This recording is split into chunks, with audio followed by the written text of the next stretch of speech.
Eh bien, salut à tous, c'est le Doc, j'espère que vous allez bien et on se donne rendez-vous aujourd'hui pour une nouvelle vidéo. J'en profite pour afficher l'Instagram à l'écran afin que vous puissiez m'ajouter et m'envoyer vos nouveaux sujets. Il y a quelques jours, un baron de la communauté m'a posé la question suivante que je vais vous dévoiler. Le Doc, comment ça se fait que American Psycho soit aujourd'hui considéré comme une œuvre culte 30 ans après sa sortie ? Puisque, en effet, American Psycho, le livre, est sorti en 1991 et que le film est sorti en l'an 2000. Cette question est extrêmement intéressante et je vais essayer d'y répondre dans cette vidéo, mais avant tout, il convient de rappeler le contexte de l'écriture du roman. Nous sommes à la fin des années 80 et Bret Easton Ellis, qui va devenir l'auteur d'American Psycho, est déjà un jeune écrivain talentueux. Il est riche, il est célèbre parce qu'il a écrit 2 romans qui ont particulièrement marché. Il s'agit de Moins que zéro et Les lois de l'attraction. Ces derniers racontent la jeunesse dorée de Los Angeles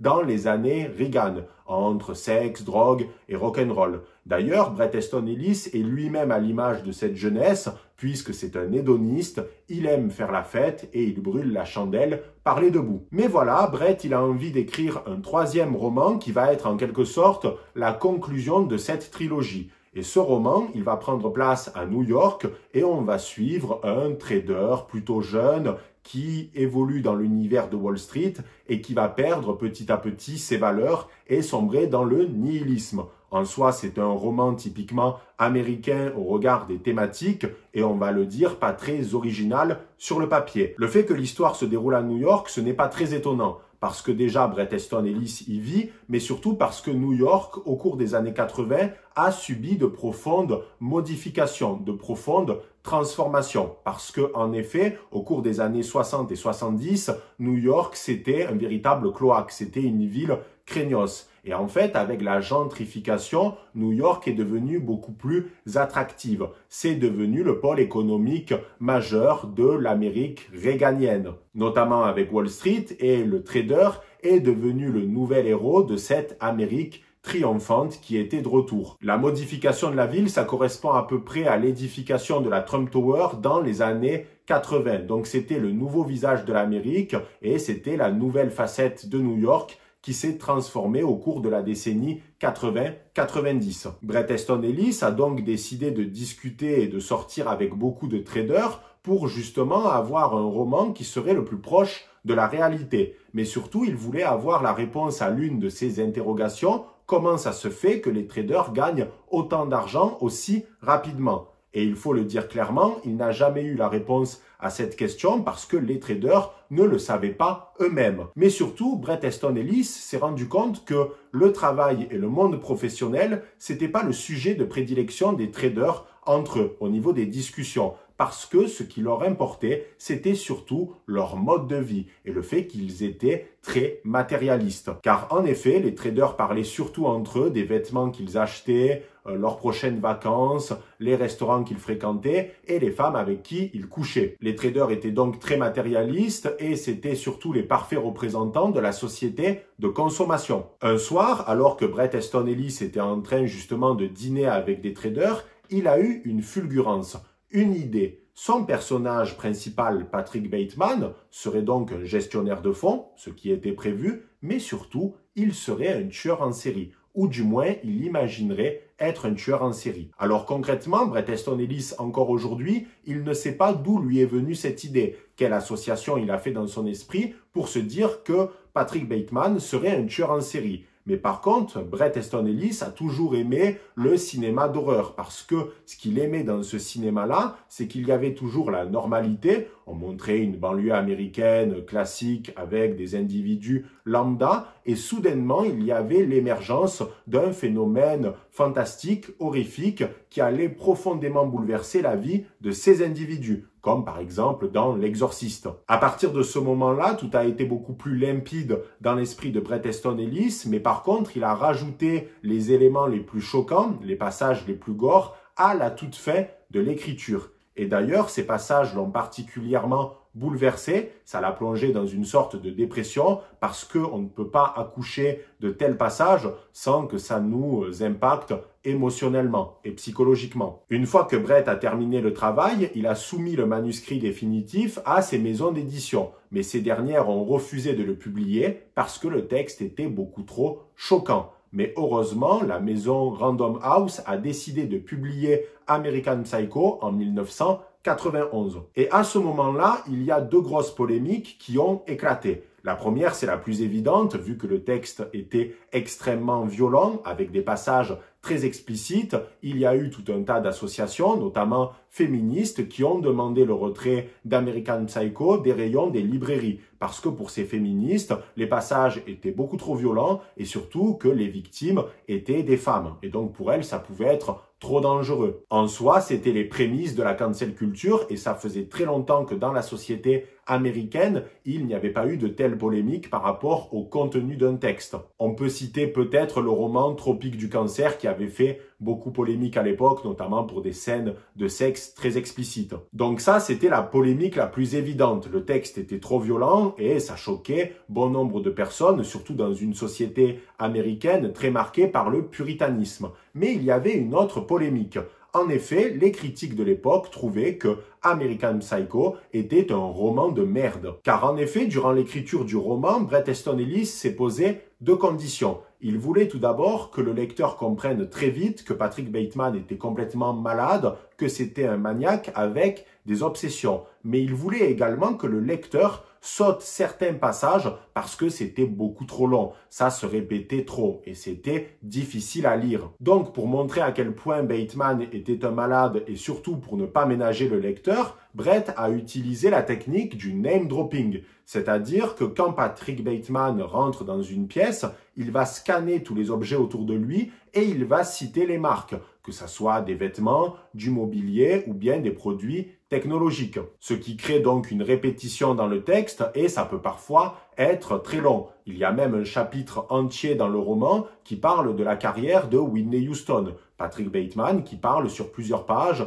de Whitney Houston et de ses différents projets. Car le but, c'était de montrer que Bateman pouvait passer du coq à l'âne, de ses habits à la musique de Whitney Houston, jusqu'à un possible meurtre. Donc les critiques ont détesté le style de Bret Easton Ellis, surtout que ça s'éloignait de ses deux premiers succès, Moins que zéro et Les lois de l'attraction. Donc le livre s'est fait dégommer par la critique. Mais vous savez, dans le monde de la littérature, il n'y a pas de mauvaise ou de bonne publicité. L'essentiel, c'est que l'on parle de vous et ces deux polémiques ont entraîné de facto une énorme publicité autour d'American Psycho et donc le roman a été vendu à des milliers d'exemplaires. Au début, Bret Easton Ellis pensait qu'il allait juste en vendre 5000 parce que c'était un roman beaucoup trop expérimental à ses yeux. Quelques années plus tard, la réalisatrice Mary Harron a voulu réaliser une adaptation cinématographique d'American Psycho. Et pour ce faire, elle a travaillé en étroite collaboration avec l'auteur parce qu'elle voulait respecter le texte de base. Mais surtout, ce qui a fait le succès d'American Psycho, c'est le choix du rôle principal qui revient à la réalisatrice et à Bret Easton Ellis,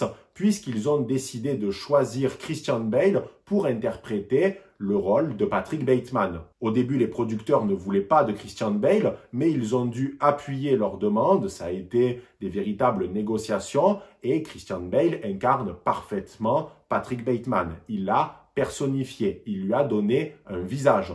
Parce que dans le roman, il n'y a pas beaucoup de description physique de Patrick Bateman. On sait seulement qu'il est plutôt beau et charismatique. Par contre, l'auteur avait à peu près la voix de Patrick Bateman dans sa tête et c'était une voix assez masculine et plutôt grave. Ainsi, Christian Bale a joué le rôle de Patrick Bateman et au fur et à mesure des années, le film est devenu culte, notamment avec la multiplication des mèmes sur Internet qui reprennent des scènes du film. Alors, je pourrais arrêter cette vidéo maintenant et vous dire que ce qui explique le succès d'American Psycho aujourd'hui, à la fois le livre et le film, c'est surtout et avant tout l'interprétation de Christian Bale qui a permis de populariser American Psycho. Mais pour moi, c'est l'explication la plus simple et c'est pas également la plus intéressante. Car en réalité, il convient de se plonger dans le roman, mais surtout dans la psychologie de son personnage, Patrick Bateman, car il partage de nombreux points communs avec le lecteur aussi fou que ça puisse paraître. Et je vais vous le prouver. Tout d'abord, Patrick Bateman est un homme très paradoxal qui repose sur la dichotomie suivante,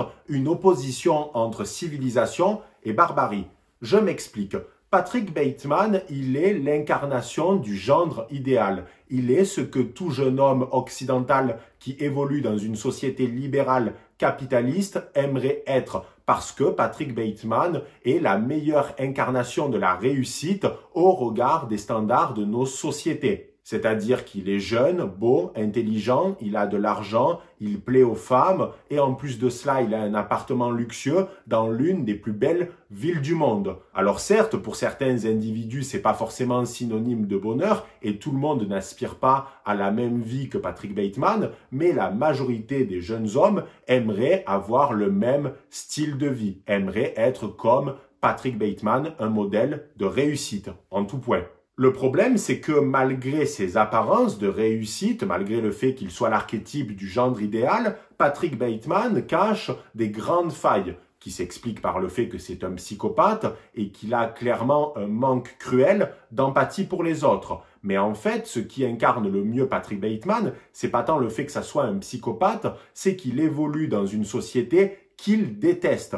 Il méprise la société dans laquelle il évolue, alors que pourtant, il en est le meilleur représentant. Chaque jour, Patrick Bateman porte un masque social, il est le représentant de cette société, donc il doit jouer son rôle dans le théâtre quotidien, mais au fond de lui, il y a une dissonance qui est beaucoup trop importante parce qu'il déteste la société dans laquelle il évolue chaque jour. Et pas besoin d'être psychopathe pour ressentir la même chose. Je suis sûr que vous, nombre de barons de la communauté, vous n'êtes pas à l'aise avec l'époque dans laquelle vous vivez. Et c'est pareil pour moi. Mais en soi, dans le fond, nous sommes un peu des hypocrites. C'est-à-dire combien dénoncent par exemple les réseaux sociaux, mais les utilisent en parallèle parce qu'on est obligé. Parce que si on ne le fait pas, on est ostracisé. Combien, par exemple, aussi dénoncent les applications de rencontres en disant à juste titre que ça a détruit les relations hommes-femmes, mais combien les utilisent également en parallèle? La réponse, c'est une grande majorité. On a tous besoin d'être acceptés socialement par les autres.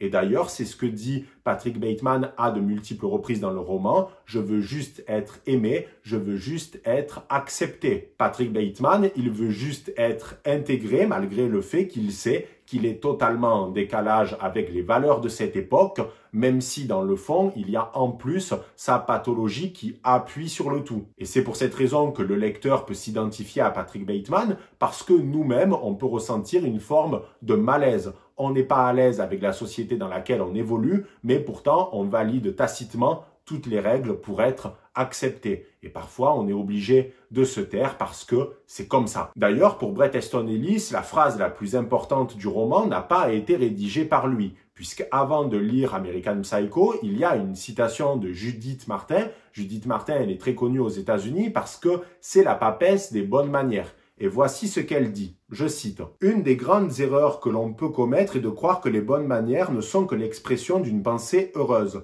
Les bonnes manières peuvent être l'expression d'un large éventail d'attitudes. Voici le but essentiel de la civilisation, exprimer les choses de façon élégante et non pas agressive. Une de ces errances est le mouvement naturiste rousseauiste des années 60, où l'on disait « Pourquoi ne pas dire tout simplement ce que l'on pense ?» La civilisation ne peut exister sans quelques contraintes. Si nous suivions toutes nos impulsions, nous nous entretuerions. Et en soi, elle a raison parce que nos sociétés reposent sur le paradoxe suivant. Nous sommes très individualistes, nous sommes animés surtout par nos propres besoins, surtout à notre époque, mais en même temps, on a besoin du regard des autres. Et on ne peut pas faire n'importe quoi, on ne peut pas succomber à la barbarie si on veut pouvoir vivre normalement et surtout nous auto-conserver. Car dans la société d'American Psycho, certes, les gens se fréquentent, mais c'est avant tout l'individualisme qui prime. En fait, on utilise les autres juste pour se comparer et pour montrer qu'on est toujours mieux que l'autre. D'ailleurs, il y a pas mal de scènes dans American Psycho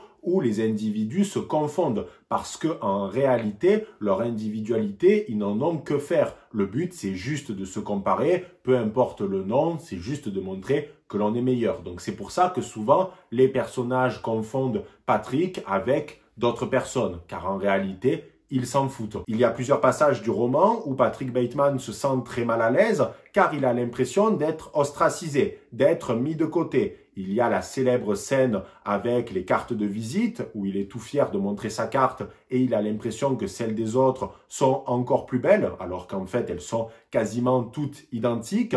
Et il y a également une autre scène où il va conseiller à l'une de ses amies de boire du Pepsi et non pas du Coca, ce qui va provoquer un malaise parce que tout le monde aime le Coca. Patrick Bateman va se sentir très mal, il va se sentir humilié, il va avoir envie de pleurer. Alors tout ça est appuyé par le fait qu'il est malade, mais nous-mêmes en tant que lecteurs, on a tous ressenti à un moment donné le fait que l'on était en décalage par rapport à d'autres personnes. Et on a pu tous ressentir cette impression d'être rejeté du groupe, ce qui est particulièrement difficile. Cependant, ce n'est pas le seul point commun entre Patrick Bateman et les lecteurs, puisque les lecteurs peuvent tomber dans deux autres travers qui sont très importants dans la vie de Patrick Bateman, le matérialisme et le fait de vivre par procuration. En effet, Patrick Bateman est obsédé par ses propres biens de consommation. Il a le pouvoir d'achat, il a beaucoup d'argent, donc il peut se permettre d'acheter des biens de consommation, que ce soit des vêtements ou des biens technologiques.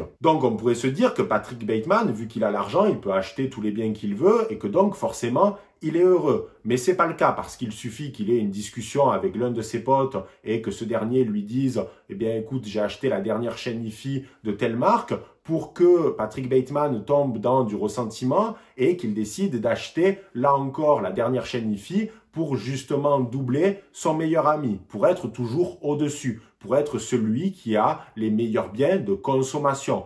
Mais le problème, c'est que ça n'arrête pas de changer. Il y a une évolution constante, c'est-à-dire que la dernière chaîne hi-fi a à peine rendu l'âme, elle a à peine fonctionné, qu'on veut déjà la nouvelle. Donc, on ne trouve pas forcément le bonheur dans l'accumulation des biens matériels parce que c'est une course sans fin. C'est une course perpétuelle parce qu'on est bombardé d'images issues de la publicité, de la télé, des films ou des séries où on nous dit en substance « tu as besoin de tels biens matériels si tu veux être heureux », alors que ce n'est absolument pas le cas. Et dans le sens inverse, le politologue Jérôme Fourquet explique que des individus qui n'ont pas de pouvoir d'achat et qui ne peuvent pas donc accéder à certains produits qui sont pourtant omniprésents dans la publicité, dans les films ou sur Internet, peuvent ressentir à la fois du ressentiment, de la haine et donc peuvent tomber dans la violence pour justement arriver à posséder ce dit bien tant désiré. Ainsi, ça veut dire que la société de consommation ne crée pas des individus heureux, à la fois quand ces derniers sont dans l'abondance des biens, parce que c'est une course perpétuelle,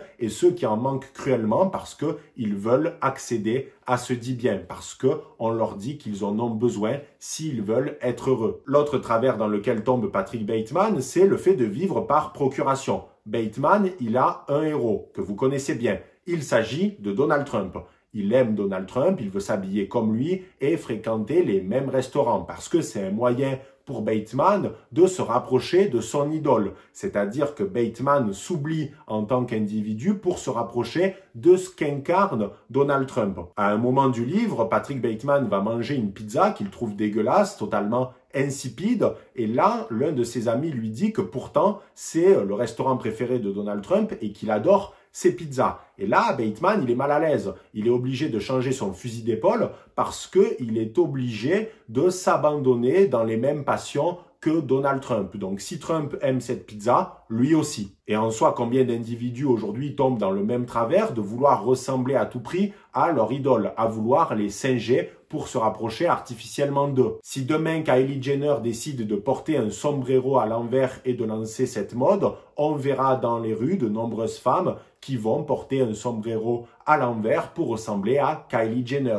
Sauf que ces individus-là, on ne les connaît pas, ce ne sont pas nos amis et peut-être que même ils nous méprisent dans le fond. Et il y a une scène très drôle dans American Psycho, puisque Bateman aime dire que dans son immeuble, il y a Tom Cruise qui habite. Ça veut dire que forcément, on fait partie des 1%, puisqu'on habite dans le même immeuble qu'une star de cinéma. Et pourtant, Tom Cruise méprise totalement Bateman dans l'ascenseur. Ils discutent à peine, et surtout, Tom Cruise est dégoûté parce que à un moment donné, Bateman saigne du nez. Et ce qui est très ironique, c'est qu'au final, Patrick Bateman est lui aussi devenu une idole pour certaines personnes qui veulent vivre par procuration en singeant Patrick Bateman. D'ailleurs, Bret Easton Ellis a expliqué dans son essai White qu'en quelque sorte, Patrick Bateman était sorti d'un cadre fictif. C'était presque devenu une personne réelle. Mais alors, j'en vois déjà certains dire « Oui, mais le doc, tu ne peux pas comparer les lecteurs avec Patrick Bateman parce que c'est un tueur en série. » Et là, c'est la question qui est au cœur du roman. C'est-à-dire, est-ce que Patrick Bateman a vraiment commis ces crimes ou non? Et même pour Bret Easton Ellis, la réponse n'est pas évidente. Il n'a jamais tranché. Pour avoir lu plusieurs fois American Psycho, je dirais que c'est plutôt non. C'est-à-dire que Bateman n'a pas vraiment commis ces crimes et que ça relève du fantasme, de l'hallucination. Par exemple, Bateman aime une émission qui s'appelle le Patty Winter Show et on comprend au gré des pages que cette émission, elle n'existe pas vraiment et que les sujets sont totalement improbables. Même si au début, ce sont des sujets que l'on peut retrouver dans nos propres talk shows, à la fin, ce sont des interviews du Bigfoot. Donc, ça émane de l'esprit tordu de Bateman. Par exemple, à un moment, il discute avec une femme qui lui demande qu'est-ce qu'il fait comme métier. Il répond qu'il est tueur en série et cette dernière lui dit « Moi aussi, je connais des gens qui travaillent dans la finance. » Parce qu'en réalité, le lecteur a lu la réponse fantasmée de Bateman et qu'en réalité, il a répondu qu'il était gestionnaire de fonds. À un moment donné, Bateman pense avoir tué l'un de ses collègues alors que son avocat lui dit qu'il l'a croisé à Londres à de multiples reprises et qu'il a même déjeuné avec lui. Et là encore, le lecteur peut trouver un point commun avec le personnage principal. C'est ce que l'on appelle les pensées intrusives. Le psychologue américain Stanley Rashman avait distribué un questionnaire à ses élèves, qui étaient des individus normaux, et il leur avait demandé quelles étaient les manifestations de ces pensées intrusives, c'est-à-dire à quel moment ça arrivait et quelles étaient ces pensées. Et la grande majorité des élèves avaient ces pensées, et ça pouvait être des sujets en lien avec le sexe, ça pouvait être des sujets morbides ou des manifestations de violence. Donc ça ne veut pas dire qu'on est forcément fou lorsque l'on a des pensées intrusives. En fonction de certaines pathologies, elles sont forcément omniprésentes, mais même un humain complètement normal peut avoir des pensées intrusives et imaginer des situations complètement délirantes et qui sont totalement en décalage avec la réalité. Ça ne veut pas dire, et Dieu merci, que l'on va faire ce que l'on a imaginé. Au contraire, c'est parfois même plutôt un mécanisme de protection, mais ça arrive. Elle s'impose à nous. Voilà les barons, j'espère que cette vidéo vous aura plu et que j'ai répondu à cette question de pourquoi American Psycho est considéré aujourd'hui comme une œuvre culte. N'hésitez pas à aimer, commenter et à vous abonner. Et on se dit à très vite pour une prochaine vidéo. C'était le Doc. Ciao les barons.